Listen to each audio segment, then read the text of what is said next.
انسان د یو مختصر وخت دپاره رالیږلی دی دې دنیا ته. دنیا کې به دا انسان د الله جل شانه عبادت کوي، الله جل شانه به راضي کوي.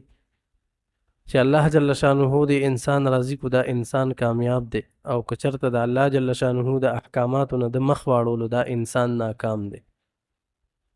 قدرمندو، نیک اعمال انسان ته ډېره فایده ورکوي.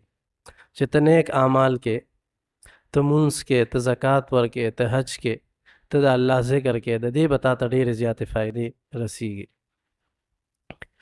په یو حدیث شریف کې راځي، بخاري شریف کې حدیث دی، نبی علیه الصلاۃ والسلام فرمایي چې یو 3 کسان روانو او په هغې باندې باران شو، سخته سیلۍ پرې راغله. نو دی یو غار کې پناه واغشته، یو غار ته دنده شو. چې کله دی یو غار ته دنده شو، نو د یو غر نه کاڼی را ورغړېدو او د هغه غار هغه خوله پې بنده شوه او دی پسې غار را بند شو. نو دوی وی چې اوس به مونږ په کومه طریقې سره د دې غار نه وځو، ځکه خوراک څښاک که نشته، که مونږ زور کوو زمونږ انرژي ضایع کېږي، او کاڼې غټ کاڼې د هېڅ فایده راته نه کوي، اکسیجن راته بند دی. نو دې کې یو کسو